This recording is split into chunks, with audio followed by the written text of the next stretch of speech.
Greetings, everyone. I want to welcome you to another episode of Wrestling with God. And I am very pleased to have a very special guest and a very good friend, Ryan Kurczak. And I'm going to give him a formal introduction, then I'll do it more spontaneously. Ryan Kurczak was initiated into Kriya Yoga in the year 2000 and ordained to teach in 2005 by Roy Eugene Davis. And Roy initiated me and also ordained me. And Roy was a direct disciple of Paramahansa Yogananda. Ryan is the author of many books on spirituality and astrology. Ryan is the host of the Kriya Yoga podcast and the founder of the 2-year Kriya Yoga apprenticeship program. For more information on Ryan's teachings, there'll be a link below for you to tie into. And let me just say personally, 2 things about Ryan. One, I consider him a spiritual brother and a friend. And I mean this very sincerely. Ryan is one of the best Kriya Yoga scholars, and I'll qualify what I mean by scholars, in the tradition of Roy Eugene Davis, Paramahansa Yogananda, and that whole lineage. And when I say he's a scholar, I don't mean that he's lost in some sort of intellectual trip. Ryan really studies more than anyone I know the Kriya scriptures, the teachings, Patanjali sutras, and so forth, and really has a good understanding of them, but also an intuitive way of applying them to daily life. And let me just make a personal statement here about my own relationship to Kriya Yoga, and particularly what we're going to be talking about from Ryan's book today, Kriya Yoga and the Primordial Powers of Creation, a guide to Sattva, Rajas, and Tamas. Most people who know me know that I have a strong background in Christianity and Catholicism, and in many levels it's worked for me. But part of my attraction to the East and to yoga, and to Kriya Yoga specifically, is that it gave me a wonderful and functional map of how to integrate these spiritual perceptions, intuition, and wisdom into my daily life. And again, I think that's one of the great gifts that Ryan gives his students. So Ryan, with that, why don't you just jump in wherever you'd like to jump in. Well, thank you. I appreciate being here today. It's funny calling me a scholar because I'd actually been thinking about that a lot. And I was working on a text related to Patanjali's Yoga Sutras and its basis in Sankhya philosophy. And in the description, I was very clearly going to state that I am absolutely not a scholar, that I just have done what my teachers have told me. And that's what I'm teaching from. You know, I do know a little bit about Sanskrit. I do know a little bit about this and that, but most of the things that I try to talk about are just from what I have been told to do, that I did, and the realizations that came from that. So I was laughing a little bit inside when you said that. Well, I'll say it this way. You have a PhD in experience of living this material. Yeah. It's just dangerous, you know, the scholarly approach, because it's very easy. I was reading a book about this. It's very easy to know the words and memorize the ideas and imagine that means you know the stuff. Yes. And it is just very easy to do that. So it can be a little bit of a trap, I guess, sometimes. Yes. Well, that's why I say you have a PhD in experience. Yeah. Well, thank you. I appreciate that. You're welcome. You're welcome. Yeah. Well, where would you like to go with the book? I've actually been, it's been translated into Italian, and I've been working on an audiobook version of it. So it's very fresh in my mind. If there's anything in particular you would like to talk about. Well, yeah, I think the best place, actually got some notes here, some pages that as we get into the body of our conversation, I'll get into. But I would just like you to maybe give a definition of the gunas and why they work. And let me just say what speaks to me as I understand the gunas and this is why they become so relevant in my life. I see them as these primordial energies Yeah. that shape our lives in different ways. And the more awake we are, the more present we are, the more we can choose which gunas, which of these primordial organizing energies to live our lives by, which then will directly impact the quality of our lives. So there. Right. Yeah, absolutely. Well, they're extremely important because they do really serve as the fundamental basis for the whole process of yoga. When you have an understanding of the gunas and what they are all about, then when you read books like the Yoga Sutras and the Bhagavad Gita, you get you get a more, I would say, actionable experience, something that you can actually engage. And you mentioned that sort of the more awake you get, the more you can kind of choose. Well, really, the gunas are the primordial powers of creation, and they permeate everything. So, for example, right now, the fact that light is illuminating just ourselves physically, that's a representation of sattva.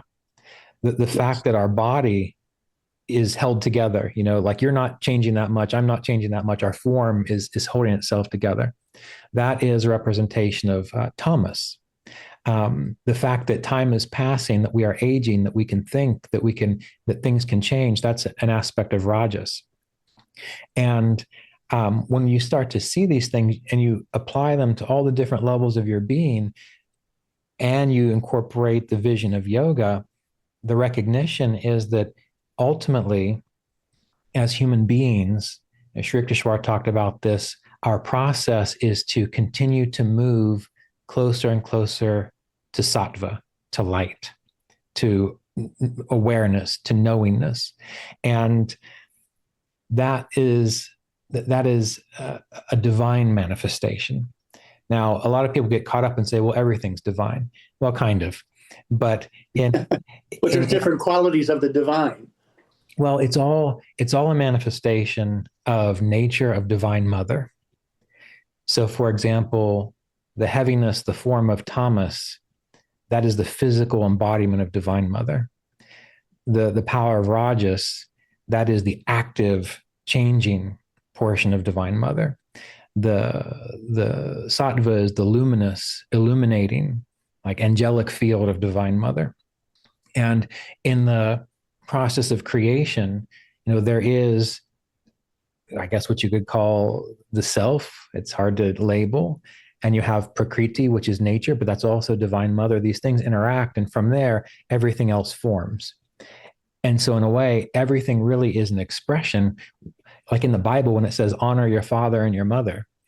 Well, yeah, that makes sense. Honor your birth parents. But from a metaphysical level, what it's saying is, honor your mother and your father, the mother, nature, father, pure consciousness. Yes. And as you go through the practices of yoga and any authentic spiritual practice, you move from the human being that is a flesh and blood body. You start to recognize that you have a body that is your sacred temple, but that's not you. And all spiritual teachers talk about this, that one of the biggest problems is defining yourself through your body and through your mind. And eventually, just like you went from a rock to a plant to an animal and you finally made it to the human level, well, we are to keep going, which is the Devata level, the devas, the angelic, the beings of light. And you can do it.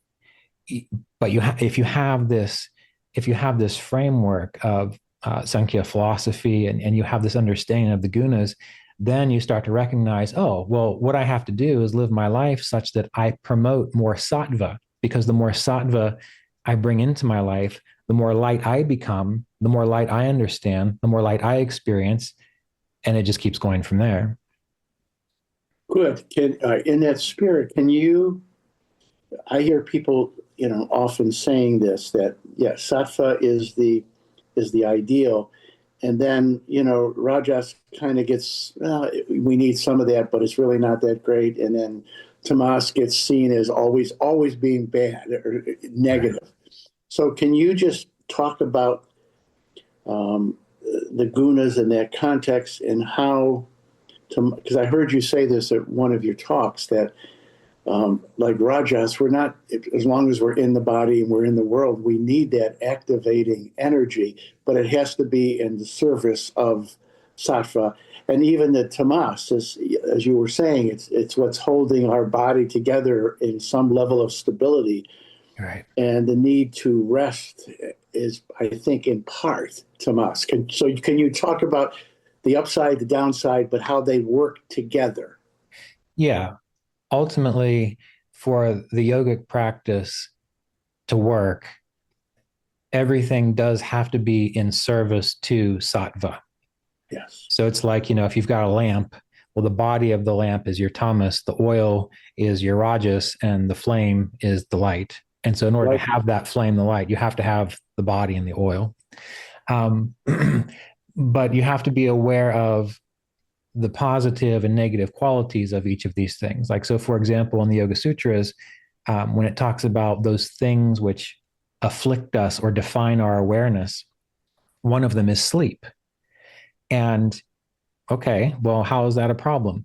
Well, sleep is bad when you're meditating and it makes you go unconscious. Yes. Sleep is good when you need to rest and recharge.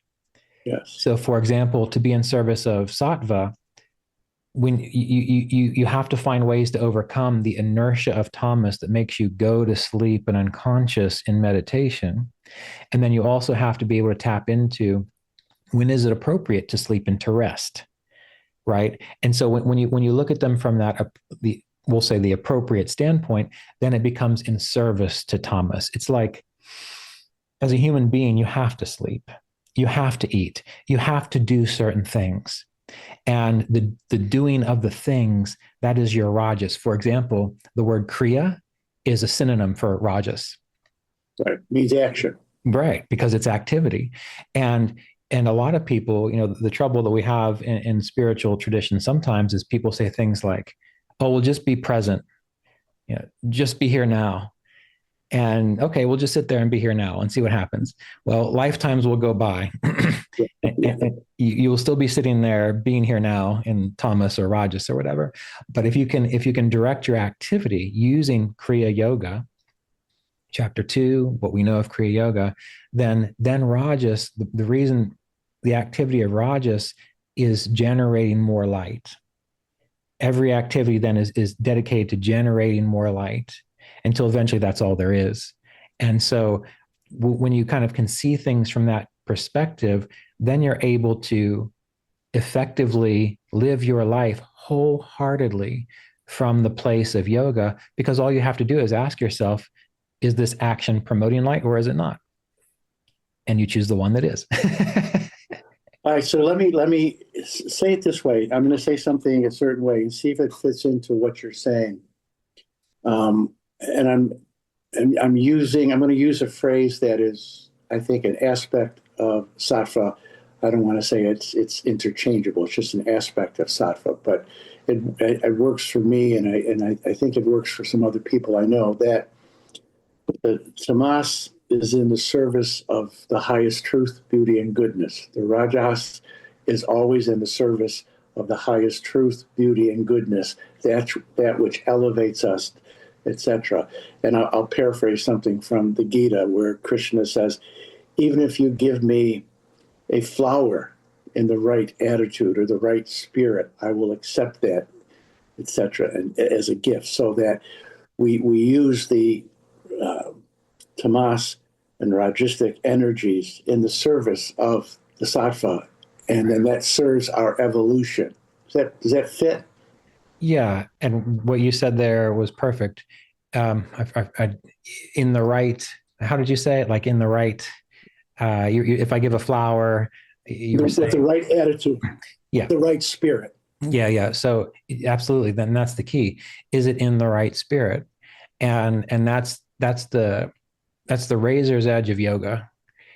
Is that in order to do things in the right spirit, you really have to be aware, which means you have to have sattva in the first place.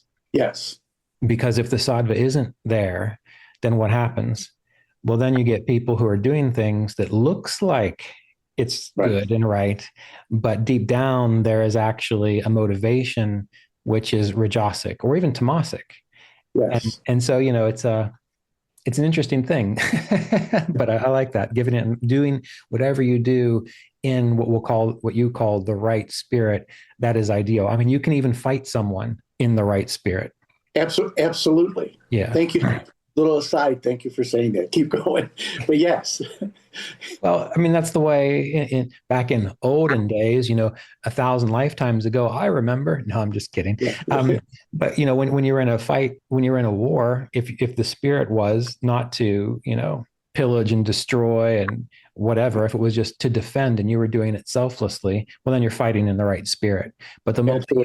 you start doing it with ego and aggression and I'm right and all of that, then, there you are again. All right. So let me ask you this question, and it's really one of discernment, because what you're saying is you could do something, a behavior that looks sattvic, but it may not be because of the motivation. Right. Um, how does one know when you have a sense of the sattvic? When I say feeling, I don't mean that as a sentimental emotion. How does one recognize the sattvic? Because it's so important to recognize it. Otherwise, you have no point of comparison. Right. Well, that does. So we'll talk about that in two different ways. Number one, that is really one of the most important reasons to have a guru or a spiritual teacher, Yes. because that teacher can observe your life, your how you project your energy, and get a pretty good sense of, all right, where are you coming from there? And Roy Yes. did that with me several times. Yes. But just beyond that, what I have found is one of the best ways to determine if a behavior is sattvic is if you do it because you are inspired and you love it, and you're not frustrated if it doesn't work. Yeah. If it doesn't cause you any kind of agitation or frustration, if it didn't work out the way you thought it should. All right. That's perfect. Let me make two quick comments. I don't want to lose them. Sometimes the sattvic activity can be hard because you have to push through maybe some tamasic energy. But that saying that duty is its own reward, it always will take you to a peaceful place. Let Right. me give you an example. Last weekend, Vicky and I were in visiting our grandchildren, my son and our grandchildren in Nashville. And there were times I just wanted to be left alone. And I did carve out some alone time, but I'm there to be with my grandchildren and my son and my daughter-in-law, whom I love them all dearly. And there were moments I had, okay, I don't want to do this. I don't want to play chess with my grandson right now, but I'm going to because I love him and I want to be a good and I pushed through that. And then it ended up being a, a very light-filled activity and joyous and fun and loving. Right. Yeah. Yeah. Yeah, and that's important, because sometimes when you are trying to do something like take yoga, for example, or just being a sattvic person, um, when doubt arises, that's tamas. Yeah. Okay. And That's a great qualification. Keep going. yeah, when doubt arises, that's tamas. When there's a sense of, oh, do I really want to do that? That's tamas. And when you have the awareness, and let's say we're talking about meditation or yoga, when you have that awareness that this doubt comes in your mind and oh, that's just Tamas rolling through, just like you look outside and say, oh, it's cloudy. Well, once you have that awareness, then you're like, oh, well, what should I do? Well, let's just get out my scriptures here, or what would my teacher do? And let me just do that. And most of the time, what happens, like you described, is once you actually push through it because it's Tamas, you come out the other end, oh, I actually feel pretty good about that. I mean, we have this happen all the time. Little things that you put off for years or months, you think it's going to take forever to do, and then you sit down and do it, and for some reason you're done in 15 minutes. All that doubt was there, and all you had to do is walk through it. Yes. Yeah. No, that's perfect. I'm going to just pick up on the teacher piece. It's been important to me, and I've had two primary teachers in the body. One, the Franciscan priest, Richard Rohr, and the other one, Roy Eugene Davis. And they helped, being in their presence, helped to illumine me, Yeah. inform me of what sattvic looked like. And sometimes what tamasic, one time, I love this story with Roy, it was after one of the retreats, and we were sitting around in the dining room. It was Roy, myself, a couple of other teachers, and it was a relaxed conversation, and we started laughing. And as you know, my humor can sometimes go south. So I thought I would be cute in front of Roy, and so I made an off-color statement, and he just looked at me for a second. He shot a look, and I thought, oh, I think that was a Tamasic piece of humor. But what I'm trying to say, whenever I was in his presence, and Richard Rohr is still in the body, whenever I'm in his presence, it's an intuitive thing. I feel elevated, but I get a sense of, okay, this is sattvic. Right. This is what I'm aiming for. Right. Right. And I like that story that you just told, because, over the years, I've clearly been how would you put it? Snarky, smart ass. My Italian grandmother, she used to tell me when I was a kid, she would say, you know what your problem is? Your attitude. And as the years went on, I started to recognize that being sarcastic is actually not sattvic. And I thought it was funny, Yeah. but I know even now when it comes out, because it's just a habit that I have, but more and more when a thought arises that I want to say something sarcastic or think I'm being funny personally, I remember I got to look like that from Roy too. Like, to me, it doesn't feel right anymore. It feels like, right, like, you don't need to do that. And it's a strange thing because it's so subtle and most people don't even think about things like that, but even those kinds of thoughts or ideas makes a really big difference in your experience. Yeah. What helps me, the metaphor I use, and I don't mean this in a self-obsessed way, but just being aware of, this is the metaphor, of the temperature. Mm-hmm. And when I go to Masic, the temperature's a lot different. And Right. when my Rajasic energy or tendencies are not in the service of Sattva, it also feels different. Versus Yes. when things are moving in that Sattvic direction, it has a whole different feel. And there was a time when I would justify the Tamasic or the Rajasic apart from the Sattvic, and I catch myself doing less and less of that because I'm more attuned to the temperature. Right. Yeah. It becomes a feeling, Yeah. and the hard part of all of this is, again, going back to the idea of the teacher and the tradition, is that, most people, I'm not going to say most people because Roy would always say, do you know most people? And I don't. So many people, many people, they don't have a sense of what is good for them. If you talk to people and you ask, well, have you gone to the gym? Have you done any kind of exercise? When was the last time you ate an apple? And like, never, not in 6 months or something like that. And it's just because they don't know. So it's not a judgment there. It's just that the momentum of their life is such that they are existing in a particular kind of plane, Tamasic plane maybe, and no, not much sattva has actually got in to say have an apple, um, and we see this with our spiritual experiences too, is that there are people who have done inner work like you who can feel the sattva.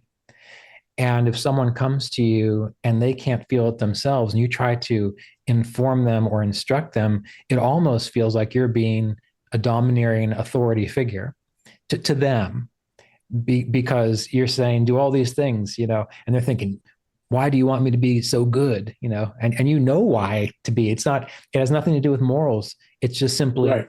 a field of energy that you lift yourself into. And so the tradition and a teacher who've been able to experience that, it's important to find someone like that you can trust and actually give your give your benefit of the doubt to, I suppose, and listen to what they say, and then see if it does result in more clarity, like you're describing. And we're not saying to be undiscerning or to subject yourself to manipulative people, but in my experience, like you, I've also had two very important teachers, Roy Eugene Davis being the main one, and Vyas Houston of the American Sanskrit Institute. And I realized whatever they told me to do, I should do it. Whether I understood it or not, there came a point in time when I recognized so many times they've led me and I was like, well, I don't know. But when I finally listened, it worked out. So I learned when they recommend something, I'm not going to sit back and say, well, who do they think they are? And I know better. I'm going to say, all right.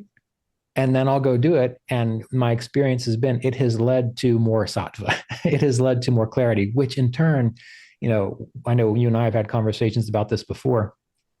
I'm not the devotional type in the way that many people think, but going through this process, understanding more sattva, I have very much relate to devotion, because true devotion is abiding in light. True devotion is it's different for all of us, but studying yoga, studying Sankhya, and so on, we can talk about sattva all we want, but the actual experience of sattva is the most pristine, illuminated realm of Divine Mother. That's what it is. And if you use the term sattva, but you never go through the steps to appreciate it for yourself, it's just a term that you don't understand, and you think, well, why should I use it? Why does it matter? But when you go through the steps to step into it, then you absolutely know why it matters. Absolutely. Let me ask you this, and it's first of all, I love your connection with Sattva, with the Divine Mother. It just resonates on a lot of levels, and philosophically, but even more importantly, experientially. But let me go here, because it's something that I'm playing with. That two things are required, at least, to move towards a more sattvic consciousness and lifestyle. One is not being stuck in unconscious living, unconscious thinking, heaviness, but being present and aware and awake, so that you can recognize these different stages. And then there's something called free will in that you have the choice to be awake and aware. And it's usually pain that motivates us to be awake and aware. Right. And then the choice to consciously move towards a more sattvic level of existence. I know that there's a question in there somewhere. Can you tease it out? Well, I will speak to what I think you're saying, Okay. and then we'll go from there. Okay. So the question of free will it boils down to this. Yes, are you choosing more light, or are you choosing more unconsciousness and activity? And that is the free will. And so when we think about Sankhya philosophy and the principles of yoga and this sort of this spectrum of experience, well, the most divine you can have way up here, but we know that filters down. It's like it keeps evolving until finally we get a rock, we get that solid form. And as yogis, we have the ability to decide, let's quit being a rock. let's engage the process so that we move through the animalistic human nature to the human nature to the angel nature, so that we abide in light. So it's like there's a current flowing down from spirit into matter, and then there's the return journey back up. And so our free will is essentially, which way are we going to go? And right. What most people do is, they get halfway and like, well, I kind of like it here, so I'm going to keep myself a little stuck, but I kind of want to go up a little higher. And so they just, it's like they just kind of live a life of semi-frustration and very little satisfaction. And yes. That's why, spiritually speaking, the ultimate satisfaction is spiritual realization. Anything else is kind of, you're just kind of torturing yourself. and depending on how clear we are okay with certain amounts of torture. Like the person who just wants to sit on their couch and eat potato chips, they're absolutely fine with torturing themselves by having an unhealthy body. Right. But someone who's begun practicing yoga, that just doesn't feel like, you don't want that at all. Right. You quit moving, you need to move. Just like the more you develop a sense of spiritual illumination, you don't want to do anything that gets you caught up in egotism or gets you caught up in anything that's painful from that perspective. You want to be free. You want to merge with the divine. You want to let go into this infinite space, because anything else feels painful. So, Yeah. is there free will at that point? I don't think so. In the podcast I did with Asha, she talked about there's the icky middle, which is where many people call it the icky middle. It's where it's like you see an island, you're in the ocean, you see an island out in the ocean, and you start swimming because you think it's a great idea. But then halfway there, you realize, oh no, I can't turn around because I'll drown. You just have to keep going. And so, Yes. then the question becomes, is there really free will? Well, at that point, I guess it's either that or drown. I'm not even sure if I answered your question, to be honest with you. No, no. First of all, I love that metaphor of being in the water. I think what we like to do is we might find a warm spot in the water, and then we just want to tread water for a while. Right. But then you can't tread forever. Either you're moving. You got to be moving. Right. And I do think there's a level, and I don't want to. This could be a whole podcast in and of itself, where the more the Atman emerges in our life, and the more we move in a sattvic direction, and I don't mean this in a compulsive way, or it's almost like we can't not. Right. And I know we've talked about this before. It's kind of a little bit in that book I'm working on, the Kriya Yoga Representatives, where I talked about the spiritual path like a truly loving relationship. Yes. When you're in a truly loving relationship, you really don't want to do anything to hurt the other person Yes. or the relationship. Yes. And it's not like you're walking around saying, "Oh, I don't want to do that because it's going to hurt the relationship."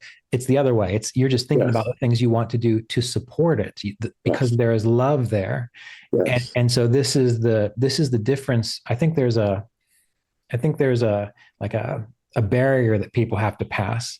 And before you hit the barrier, you're just doing things because you don't want to make more pain, right? Yes. But then there comes a barrier where you're not thinking about not making more pain anymore. You're thinking about, I just want to encourage more love and realization. Well, something that you and I talked about at the beginning, or before we went live, is I turned 70 last month, Mhm. and I did a new mission statement that I read to you in a 5 year. I didn't go over my 5 year plan, Right.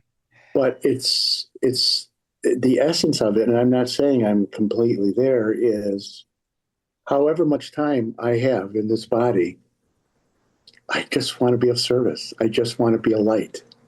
I don't want to waste a minute not being a light. Right. Right. Um, it's the driving force of my life. Yeah. I want to kind of move in it. If I wrote down some questions because I really like your book. One is, and I think on page 131, I can paraphrase it.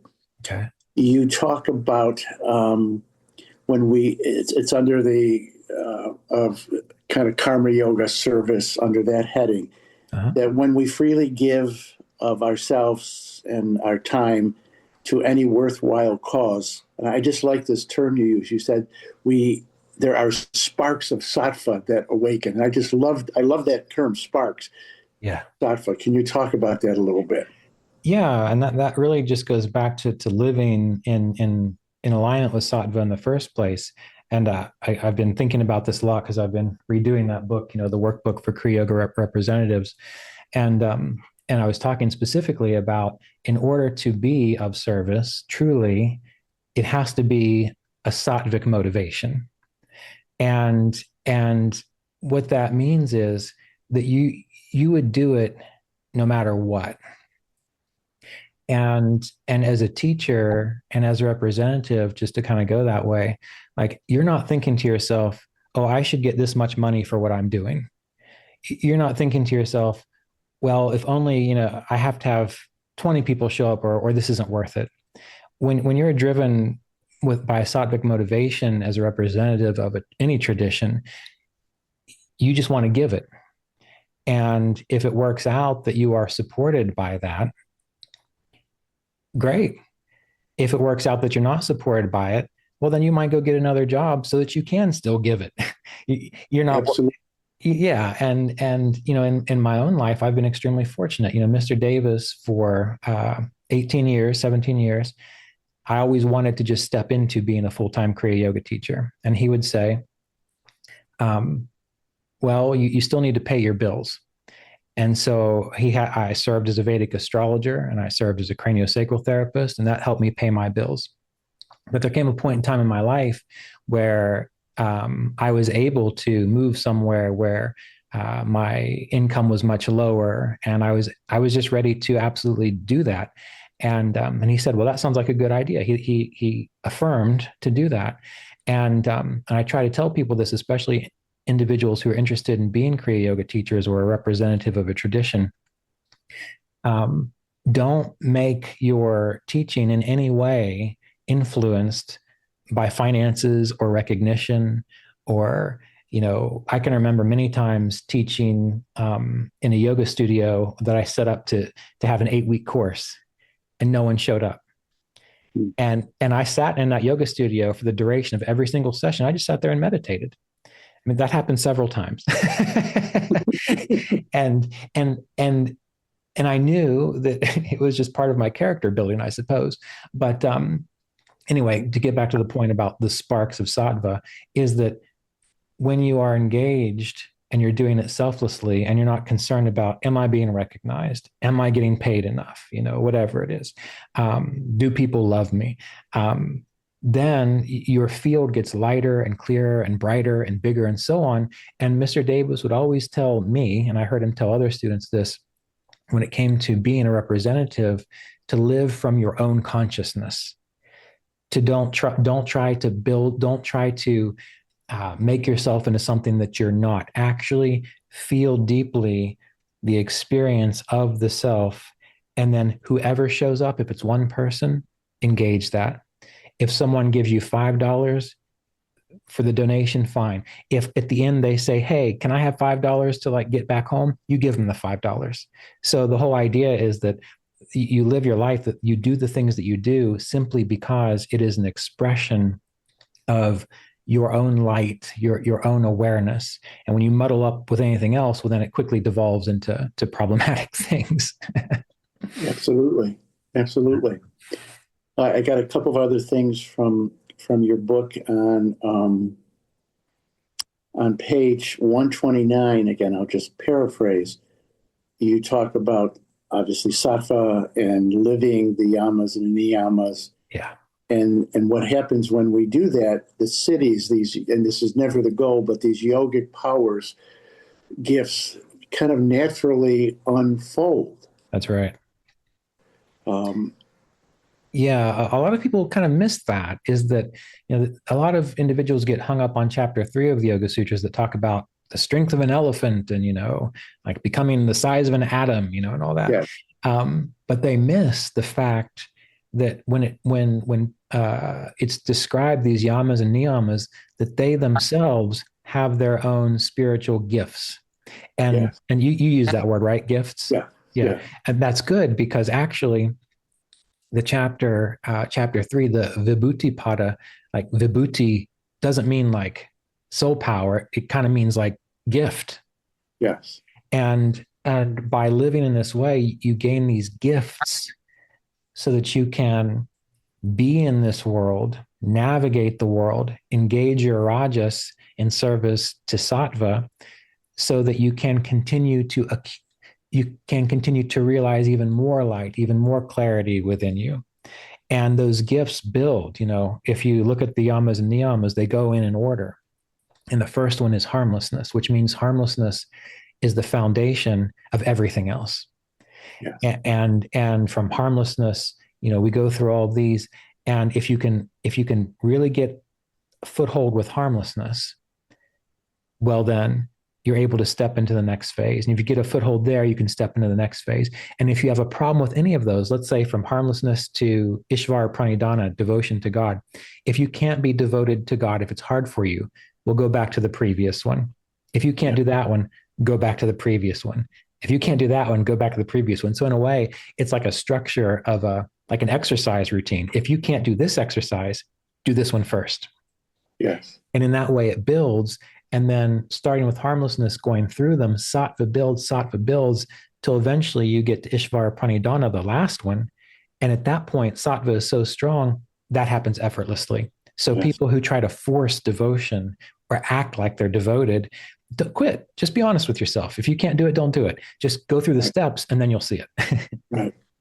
I want now, again, another question I wrote, and I may be going a little bit in the esoteric realm, but okay.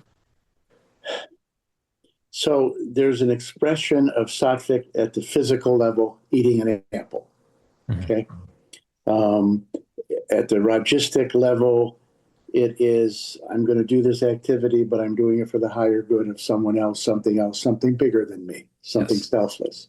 Yes. And then there's the experience of just the pure sattva experience.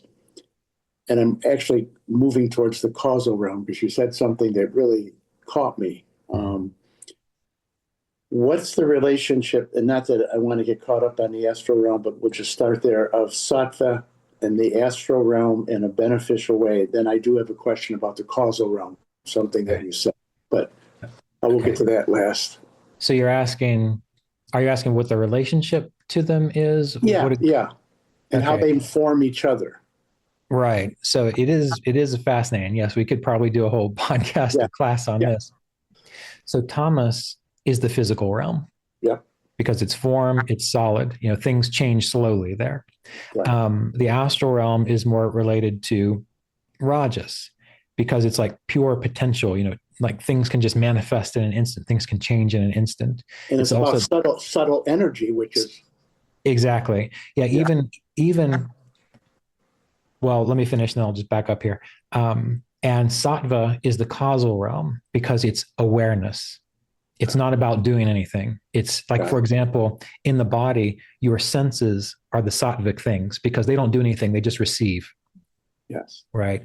But one thing I want to say, and then we'll jump back to where you were going with this, is that even in the finest stages of spiritual practice, when you are fully absorbed in Om, the fact that Om is happening, the cycling of sound, that is like the subtlest form of Rajas.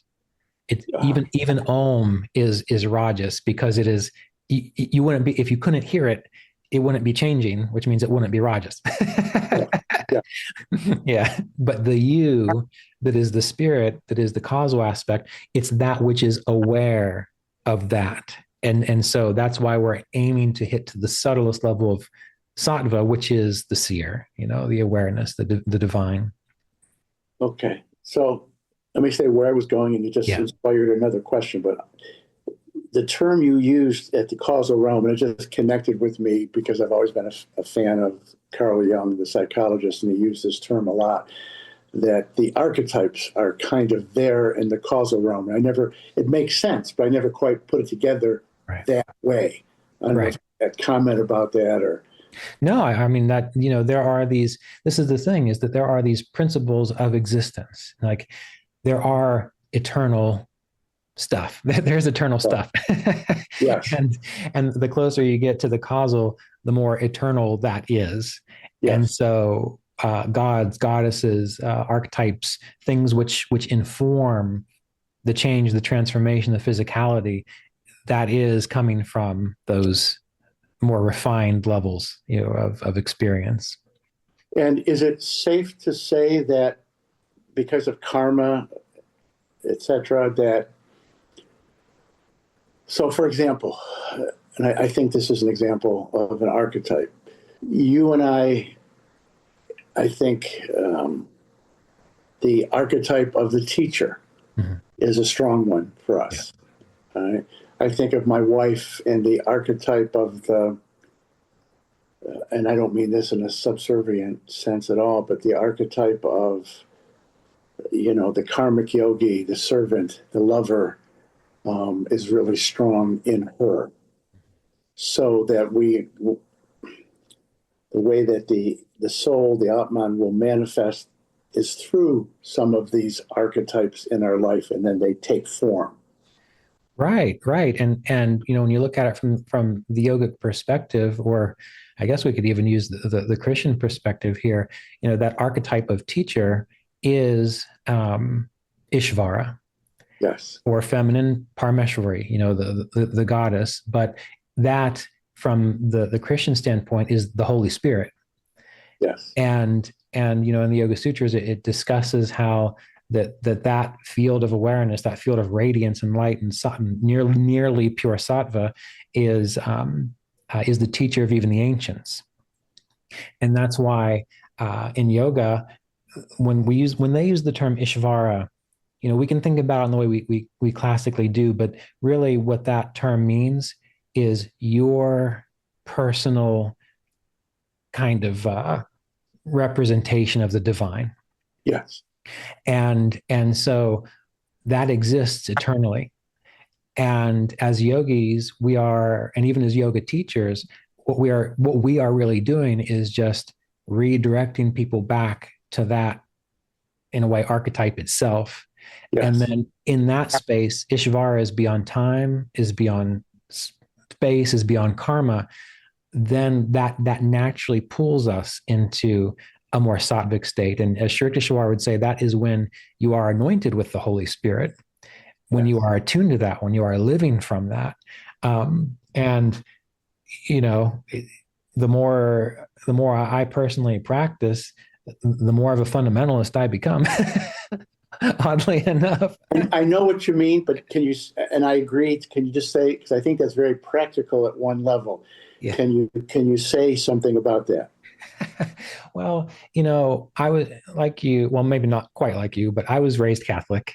And when you kind of have that upbringing, there's a sort of fundamentalism to it. And Yeah. as I got more into studying religion, I thought, oh, people of the East have it. But then I learned, well, there are also pretty fundamental Hindus out there too. And, Yes. and there are fundamentalist people everywhere. Everywhere. But when I read these things in the Bible that people say are, antiquated, or, as though it's trying to, be patriarchal, the more I read it now, the more I think, well, they knew what they were talking about. Yes. The more, when they say things like you can't serve mammon and God at the same time, they're saying you can't have it both ways. Yeah. You can't be giving attention to the flesh and and then also the spirit at the same time.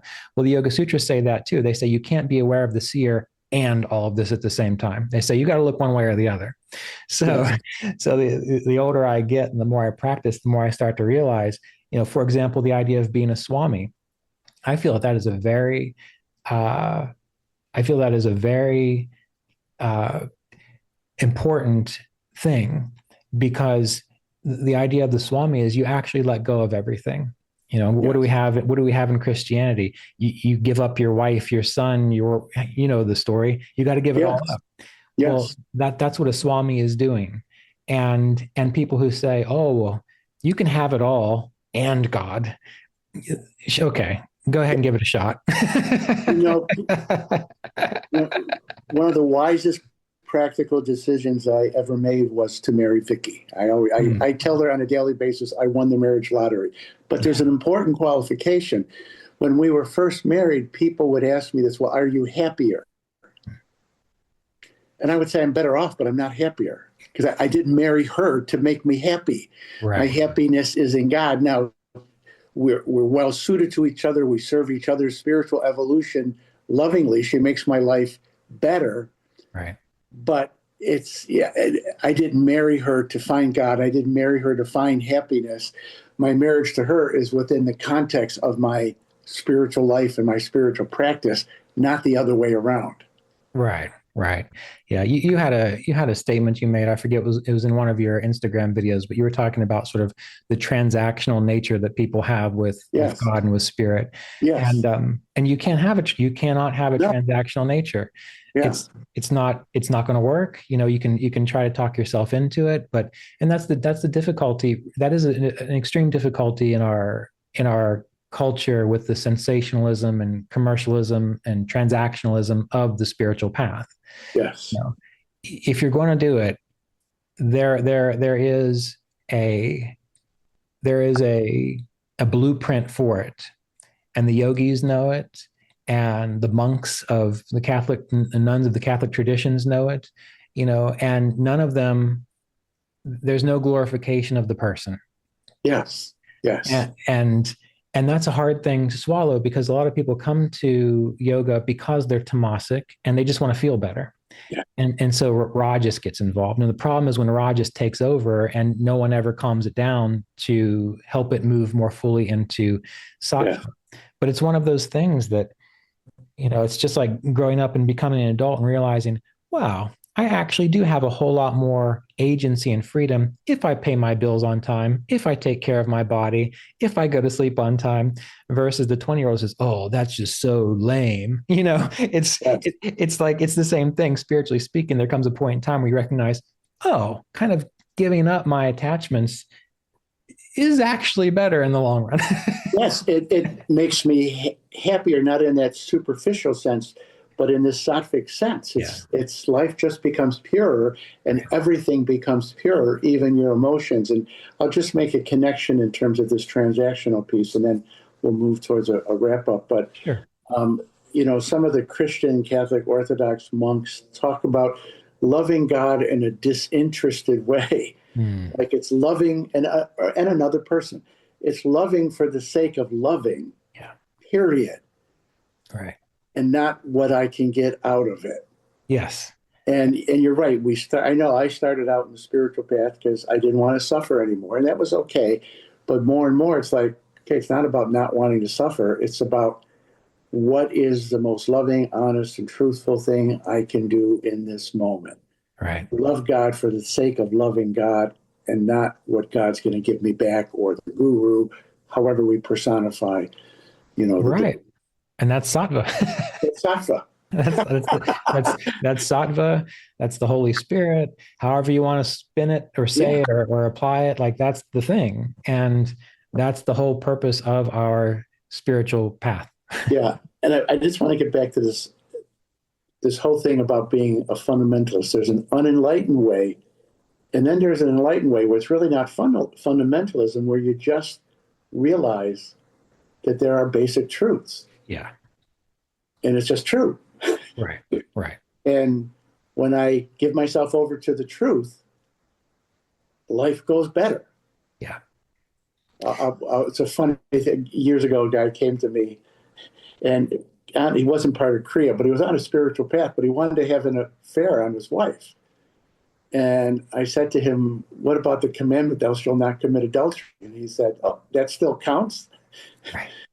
And I Right. said, "With the right understanding, yes, it counts." Yeah.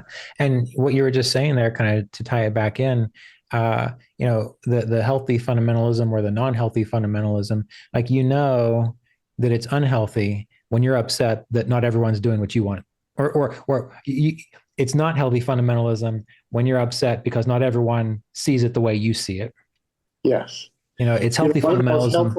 One of the most helpful things Roy ever said to me was, "Mind your own business." Yeah. Right. Right. It's hard. Oh, it's so hard. I mean, because you have to let the sattvic way is, I mean, if somebody comes to you for counsel in the right spirit, of course you tell them the truth. But if I'm always taking somebody else's inventory and it's messing with my sattvic energy, then I'm not minding my own business. I Yeah. have to let people do what they're going to do and hold the light within myself. Yeah. So I could go on and on and on. This is a great conversation. We should do more. We should do something like this every quarter.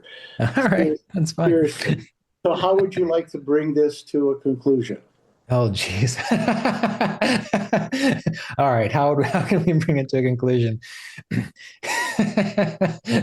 Live your life in service to Sattva. I mean, I suppose I would say is ultimately what we have to remember, and this is how I started out. This is how I started out the book. Was I said to cultivate Sattva, at first you don't have to make any radical changes, because if you're making radical changes, usually it's because there's some motivation of rajas in there. But so begin with just simply becoming aware of the results of how you think and how you behave. You don't have to change anything yet. Just pay attention to what happens when you start thinking this way, or you start eating this way, or behaving this way. And what you'll find is by bringing that little bit of sattva awareness, then you will start to actually make choices that support sattva incrementally, slowly, and it builds and it builds and it builds until eventually you're halfway to spirit and you look back to shore and you say, oh no, I have to keep going.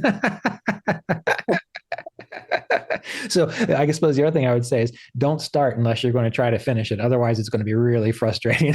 Well, there's an interesting conversation between Jesus and his disciples, and he says something hard, and a number of disciples turn away and say, I can't do this. And then he says to the other disciples, well, what are you going to do?